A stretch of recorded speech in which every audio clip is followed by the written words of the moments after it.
Good morning students. आज के video lecture में हम म्यूकर नामक फंजाई का अध्ययन करेंगे। म्यूकर को कॉमनली ब्रेड मोल्ड अथवा पिन मोल्ड के नाम से भी जाना जाता है। यह कवक अनेक फूड प्रोडक्ट्स जैसे कि ब्रेड, जेली, जैम, अचार, पनीर आदि पर ग्रो करता है तथा उन्हें स्पॉइल कर देता है, खाने योग्य नहीं रहने देता। इसे रोटी फफूंद के नाम से भी जाना जाता है। फफूंद अर्थात फंजाई और रोटी यानी ब्रेड या खाद्य पदार्थों पर यह ग्रो करता है। इस कवर चित्र में भी आप देख पा रहे हैं कि कुछ ब्रेड स्लाइसेस को म्यूकर के द्वारा इन्फेक्ट किया गया है। अब हम देखते हैं म्यूकर का क्लासिफिकेशन। यह एक फंजाई है, एक क्लोरोफिलस है, हीट्रोट्रॉफ है, अपना भोजन स्वयं नहीं बना सकता, अतः इसका किंगडम है माइकोटा। म्यूकर में स्पष्ट सेल वॉल उपस्थित होती है, अतः इसे ट्रू फंजाई कहा जाता है तथा इसे डिवीजन यूमाइकोटा के अंतर्गत सम्मिलित किया गया है।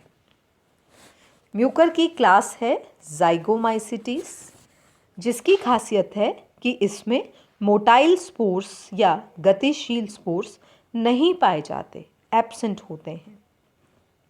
इसमें बनने वाला जाइगोट जाइगोस्पोर प्रकार का होता है, इसीलिए इस क्लास का नाम दिया गया है ज़ाइगोमाइसिटीज। ऑर्डर है म्यूकोरेल्स, जिसमें सामान्यतः सेप्रोफाइट्स को ही सम्मिलित किया जाता है। यहाँ पर हाइफी अथवा कवक सूत्र एसेप्टेट होते हैं। फैमिली म्यूकोरेसी। इस फैमिली के सभी सदस्यों में स्पोरेंजिया तथा स्पोरेंजिया के अंदर बहुत से स्पोर्स का निर्माण होता है। दूसरी खास बात है कि स्पोरेंजिया में वेल डेवलप्ड स्ट्रक्चर कॉल्यूमेला उपस्थित रहती है। अब ये स्ट्रक्चर क्या है, कैसे बनती है, इसे हम इसी लेक्चर के आगे एसेक्सुअल रिप्रोडक्शन वाले पार्ट में पढ़ेंगे। जीनस या वंश है म्यूकर, जिसमें अनेक स्पीशीज लगभग 78 to 80 स्पीशीज को सम्मिलित किया गया है, जिसमें से कुछ एक का नाम मैंने यहाँ पर लिखा है, म्यूकर स्पाइनोसस तथा म्यूकर म्यूसिडो। इसके अतिरिक्त म्यूकर रेसिमोसस भी इसकी जाति है। अब हम देखते हैं कि आखिर यह कवक कहाँ पाया जाता है तथा कैसे अपना जीवन यापन करता है। तो म्यूकर एक विश्वव्यापी या कॉस्मोपॉलिटन प्रकार का कवक है, जो कि विश्व के अनेक भागों में पाया जाता है। यह सेप्रोफाइट है, मृतोपजीवी है तथा डेड ऑर्गेनिक मैटर यानी कि नम मिट्टी, सड़े गले पदार्थ, गोबर इत्यादि पर पाया जाता है या फूड प्रोडक्ट्स पर पाया जाता है तथा इनके मृत कार्बनिक पदार्थ या डेड ऑर्गेनिक मैटर से अपना भोजन प्राप्त करता है। यहाँ पर हम एक तीसरी टर्म पढ़ेंगे, कॉप्रोफिलस फंजाई या विष्ठा प्रेमी फंजाई। इस पर अक्सर शॉर्ट नोट पूछ लिया जाता है। इस टर्म का शाब्दिक अर्थ अथवा कॉप्रोफिलस फंजाई का एग्जाम्पल छोटे क्वेश्चन आंसर्स में लगभग हर साल पूछा जाता है। तो यहाँ पर हम देखते हैं कॉप्रोफिलस किसे कहा जाता है। तो ऐसे कवक जो कि घोड़े एवं पालतू जानवरों के गोबर में अथवा मल में पाए जाते हैं, उन्हें कॉप्रोफिलस फंजाई के नाम से जाना जाता है। म्यूकर भी एक इसी प्रकार का कवक है। म्यूकर म्यूसिडो पाया जाता है घोड़े एवं पालतू जानवरों के गोबर में तथा इस प्रकार यह कॉप्रोफिलस फंजाई का एक अच्छा उदाहरण है।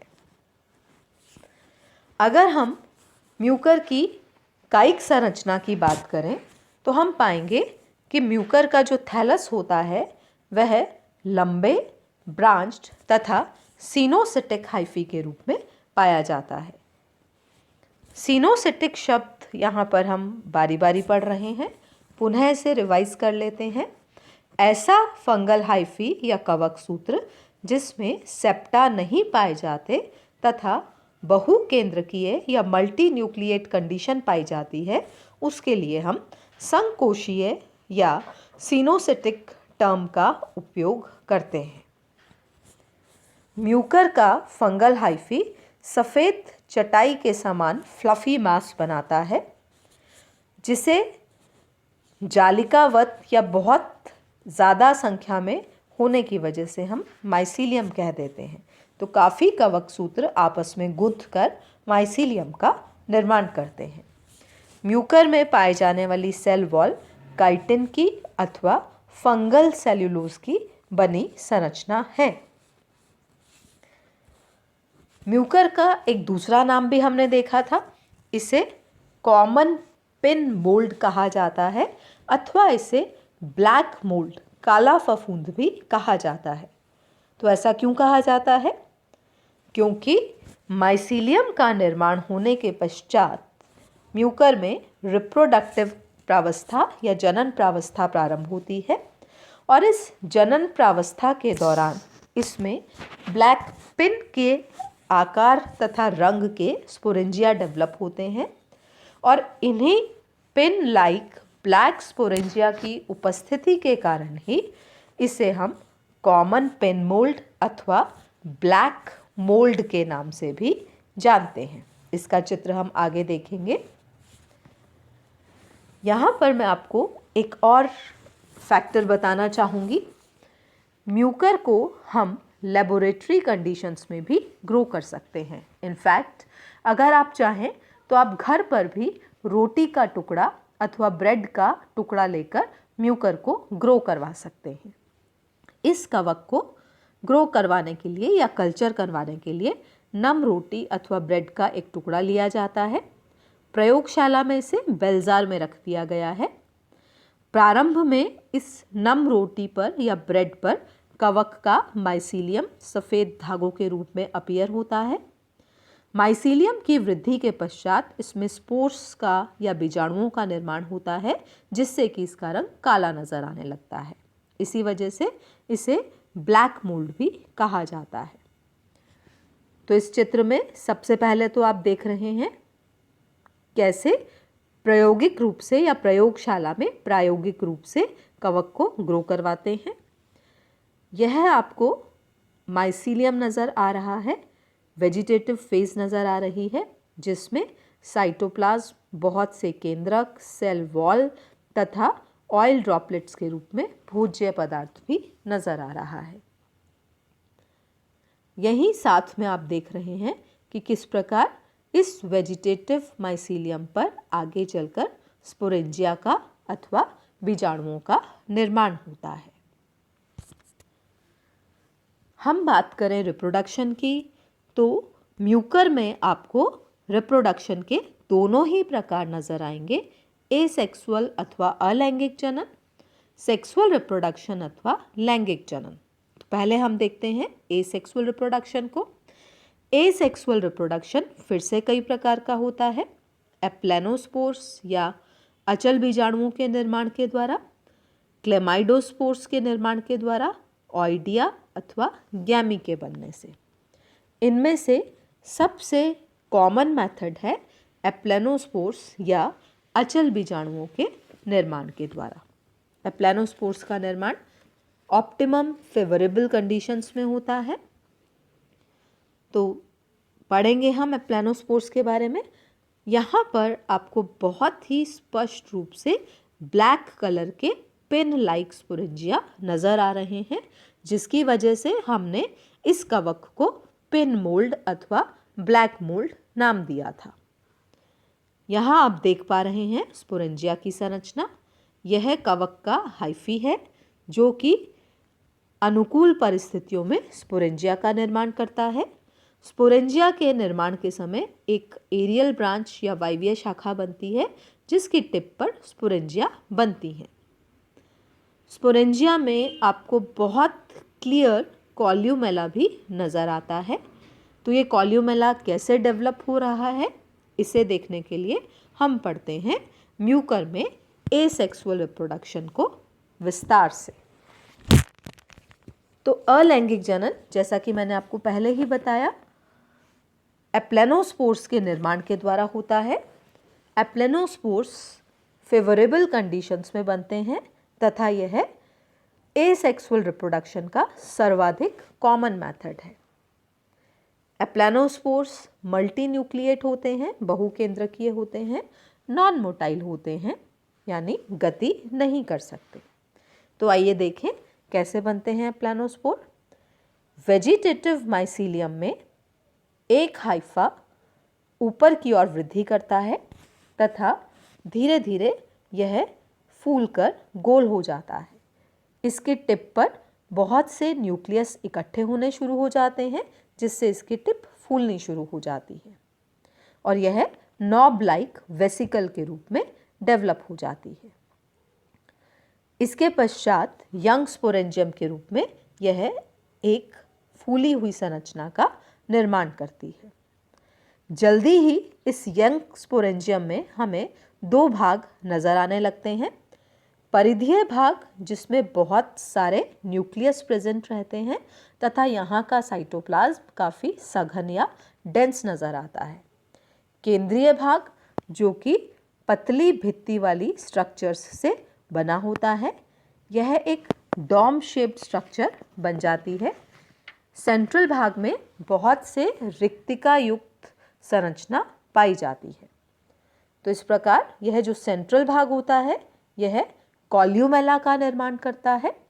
कॉल्यूमेला स्पोरेंजिया का स्टेराइल या बंध्य भाग बनाता है और कॉल्यूमेला आगे चलकर स्पोर्स के लिबरेशन में या स्पोर्स को डिस्पर्स होने में सहायता प्रदान करता है।